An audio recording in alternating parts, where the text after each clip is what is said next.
কবুতর এগুলার ফ্যাটের মধ্যে নারী বুড়ি আছে না নাই? এটি ফাঁক না না ফাঁক?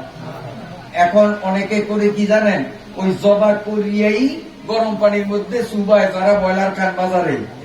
আর বাড়িতে মহিলারা মাসলা জানা না থাকার কারণে হাঁসের ব্যাপারে মুরগিতে ভুল করে না, হাঁসটারও জবা করার পরে ওই পেট ফারিয়া নারী বুড়ি বাহির না করিয়া নারী বুড়ি সহই গরম পানির মধ্যে চুবায়, চুবাইয়া পশম পরিষ্কার করিয়া তারপরে পেট ফারিয়া নারী বুড়ি ফালায়। সমাজে এগুলি চলে কি চলে না? তাহলে ওই যে পেটের নারী বুড়িগুলি নাপাক, গরম পানির মধ্যে এই ব্রয়লার মুরগি বা হাঁস সিদ্ধ করার কারণে এই নারী বুড়ির নাপাকের অংশ গোশতের মধ্যে ঢোকার কারণে এই হাঁস এই মুরগি খাওয়াও মুসলমানের জন্য হারাম, এটা কুত্তারে খাইতে দেওয়াও হারাম। কথা বুঝাইতে পারছি? তাহলে কি করতে হবে? পদ্ধতি হলো, আমার দিকে তাকান, এই যে ব্রয়লার মুরগিটা ভান্ডের মধ্যে রাখলাম, লাফালাফি করিয়া সারা গায়ে নাপাক রক্ত লাগাইছে, এটা যখন রুটা যাবে বাহির করিয়া ঠান্ডা পবিত্র পানি দিয়া ধুইয়া তার নাপাক রক্ত গুলারে পরিষ্কার করতে হবে। তারপর ছুরি দিয়া পেট ফারিয়া তার পেটের ভিতরের নারী বুড়িগুলি ফালাইয়া দিতে হবে। তারপরে তাকে পবিত্র গরম পানির মধ্যে চুবাইয়া সিদ্ধ করিয়া পশম ছাড়াইতে হবে, তাইলে খাওয়া হালাল।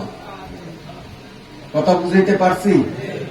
কারণ হারাম খাইয়া এবাদত করলে এবাদত কবুল হবে না। মসজিদের ইমাম সাহেবরে দাওয়াত দিচ্ছেন, আপনার স্ত্রী এই কায়দায় হাঁস রাঁধছে যে সে পেট ফারিয়া পরিষ্কার না করিয়াই গরম পানিতে চুবাইছে, এই গোশত ইমাম সাহেবরে খাওয়াইছেন, উনি গিয়া মসজিদে নামাজ পড়বে, তার নামাজ কবুল হবে না। আর ইমামের নামাজ কবুল না হইলে মুসল্লি একজনের নামাজও হবে না, সব বরবাদ। কথা বুঝাইতে পারছেন? গেল একটা মশালা, এগুলি আমাদের সমাজে ভুল চলে, এই জন্য বলি। আরেকটা কইতাম, এইটা আমার মা বোনদেরকে বলি একক ভাবে, এটা মাসলা আপনাদের জানার দরকার, পুরুষদের দরকার নাই। আমার মা বোনরা আপনারা শোনেন, কোন মহিলা নামাজ পড়তেছে, এমত অবস্থায় তার ছোট্ট বাচ্চা, যে বাচ্চা দুধ খায়, বাচ্চা আয়া মায়ের কোলো চড়িয়া বা দুধে মুখ লাগাইয়া শোষা আরম্ভ করছে, এরকম হয় কি হয় না? কারণ অত ছোট্ট বাচ্চা, ও বোঝে না মায় যে নামাজ পড়ে, নামাজ অবস্থায় দুধ খাওয়ান যাইব না, এর তোর বুদ্ধি তো ওর হয় নয় যে বাচ্চায় দুধ খায় না, পেটে আছে ক্ষুদা, মাও আত্মাহত হতেছে বইয়া, এই ফাঁকে আইয়াই উন্নার তল দিয়া অথবা শাড়ির ভাগ দিয়া কল্লা ঢুকে দুধে গোটায় মুখ লাগাইয়া দুধ চোষা আরম্ভ করছে, এদিকে মাও নামাজ পড়তেছে না।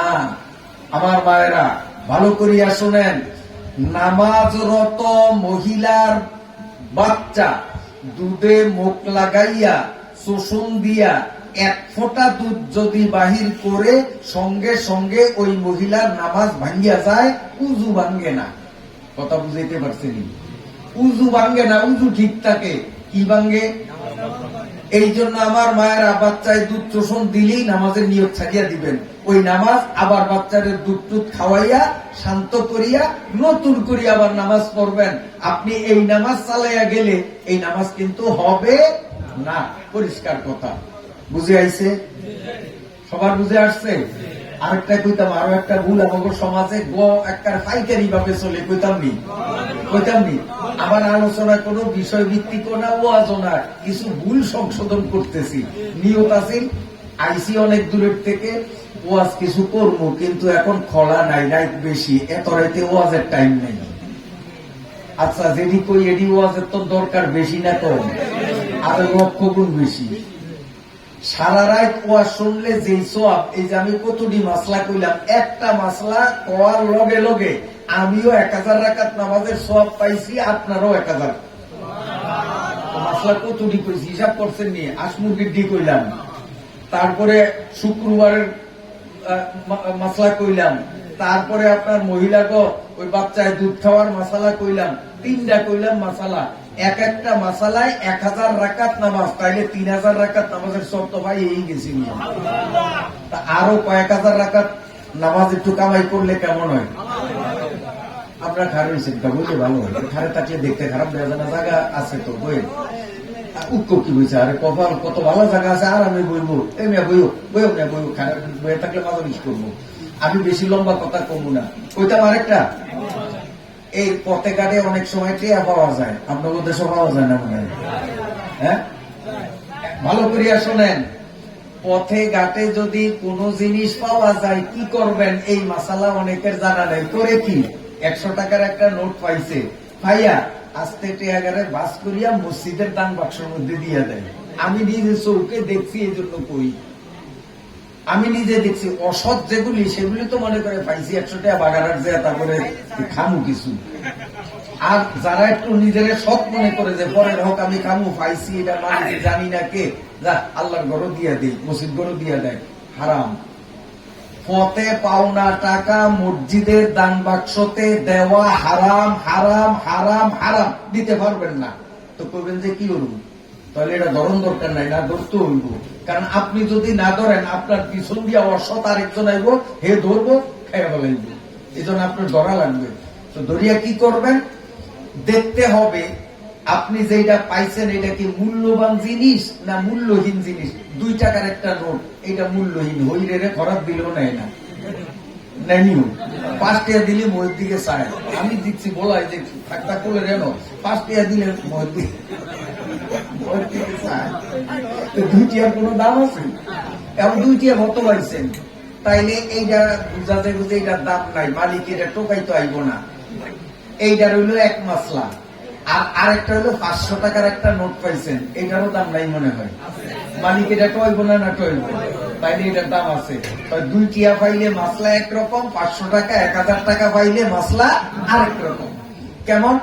ছোট্টটাই কই 2 টাকার নোট পাইছেন, 1 টাকার কয়েন পাইছেন, পাইলে এখন আপনি দেখতে হবে আপনি জাকাত খাইতে পারেন এইরকম লোক কিনা, আপনি গরিব কিনা, যে আপনার জাকাতের টাকা মানুষে দিলে দিতে পারে। এরকম গরিব যদি হন তো ওই 2 টিয়া বা 1 টাকার কয়েন এটা আপনি নিজে খেতে পারেন, অসুবিধা নেই। আর যদি আপনি এইরকম গরিব না, সচ্ছল, তাইলে আপনি করবেন কি, ওই 2 টাকা কোন এতিম, মিসকিন, গরিব অথবা কোন মাদ্রাসায় দান করিয়া দিবেন মালিকের পক্ষ থেকে, যে আল্লাহ টাকা কার আমি জানি না, আমি পাইছি, এই টাকার মালিক যে, তার পক্ষ থেকে আমি 2 টাকা আল্লাহর হস্তে দিয়ে দিলাম। কথা বুঝতে পারছি? এই আর যদি 1000 টাকা 500 টাকা এরকম এর চেয়ে বেশি পান, এটা দামি, মালিকের দাবি আছে। এইটার মাসলা হইল আপনি এলাকায় পাবলিসিটি করতে হবে, ভাই কিছু টাকা পাওয়া গেছে, অঙ্ক কইবেন না, কিছু টাকা পাওয়া গেছে, যার হয় উপযুক্ত প্রমাণ দিয়ার অমুকের থেকে টাকাটা নিবেন, এটা ঘোষণা দিতে হবে। ঘোষণা দেওয়ার পর যদি মালিক বাহির হয় তো মালিককে দিয়ে দিবেন।